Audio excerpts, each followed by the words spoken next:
देखिए, मेरे पास मैंने महाभारत पर रिसर्च किया है। हाँ। उसके आधार पर पुस्तक भी लिखी है। आदि पुरुष पुरुरवा के वंशज। हाँ। अपने यहाँ पुरुरवा के वंश में उनके पुत्र आयु हुए, उनके पुत्र नहुस हुए, और नहुस के पुत्र हुए चक्रवर्ती सम्राट ययाति। ययाति की 2 पत्नियां थी, देवयानी और शर्मिष्ठा। देवयानी के 2 पुत्र हुए, तुर्वसु और यदु। और शर्मिष्ठा के पुत्र हुए, सबसे छोटे पुत्र पुरु, अनु, और एक पुत्र और थे। तो ये 5 पुत्र थे उनके। तो इन 5 पुत्रों में चक्रवर्ती सम्राट ने भूमि का बंटवारा किया, अखंड भारत का। उसमें पूर्व की जो भूमि थी वो यदु को दी गई, दक्षिण की भूमि द्रहियु और अनु को दी गई। माने अनु को दिया गया तमिलनाडु और केरल का, कर्नाटक का भाग, और द्रविड़ को दिया गया उड़ीसा, उत्तरी कर्नाटक, महाराष्ट्र का क्षेत्र, आंध्र प्रदेश का क्षेत्र। तमिलनाडु। द्रहियु के वंशज द्रविड़ कहलाए, यदु के वंशज यादव कहलाए। पुरु को उत्तर का क्षेत्र दिया गया जिसकी राजधानी खांडवप्रस्थ थी, तो पुरु के वंशज पारव कहलाए। तुर्वसु को दिया गया पश्चिम क्षेत्र, जो जिनके वंशज यवन कहलाए। उनमें वसु पैदा हुए, वसु के यवन हुए।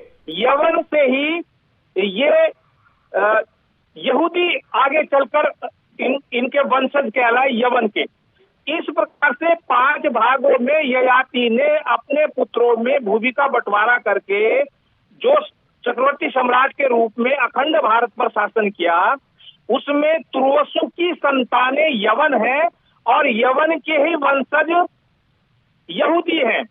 ये यहूदियों का इज्र वसु उनके यहाँ हुए तो इजराइल भूमि कहलाई, और इजराइल भूमि पर वर्णी नाम के जो उनके जाति थी, उन्होंने बहुत लंबे समय तक वहां शासन किया है। ईसा पूर्व 1400 का उल्लेख भी आता है कि वर्णी जाति के लोगों ने, जो इजरायली थे, इजरी थे, उन्होंने उस पर अपना शासन स्थापित किया। तो उनके वंशज मेरे द्वारा जो रिसर्च है महाभारत के और अन्य ग्रंथों के आधार पर, पुराणों के आधार पर, यह है कि यवनों के वंशज, तुर्वसु के वंशज यवन के वंशज कहलाए यहूदी। तो इनका यहूदियों का इतिहास बहुत पुराना है। यहूदियों से ही मूसा उल ईमान निकले। मूसा उल ईमान बर्नी इजरायली थे, उन्हीं के अनुयायी मुसलमान कहलाए। मुसलमानों में आगे चलकर पैगंबर पैदा होते रहे। अंतिम पैगंबर जो हुए नबी साहब हुए, जिनको रसूल साहब कहते हैं।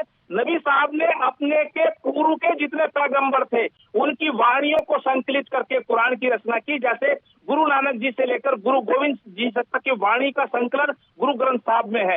इस प्रकार की संरचना जो इजराइल काफी बड़ा देश था, जिसमें आज का जॉर्डन, आज का लेबनान, ये सब इसमें सम्मिलित थे। जो सीरिया है ये असुरों का देश था, ये अलग था। तो ये भूमि मिलाकर बड़ी भूमि इजराइल थी। इजराइल भूमि पर फिलिस्तीनियों ने कब्जा किया हुआ है, सारी भूमि इजराइल की है। तो यवन जो थे यही वंशज उनके यहूदी कहलाए। मेरे हिसाब से तो ये रिसर्च के आधार पर बनता है। तो आप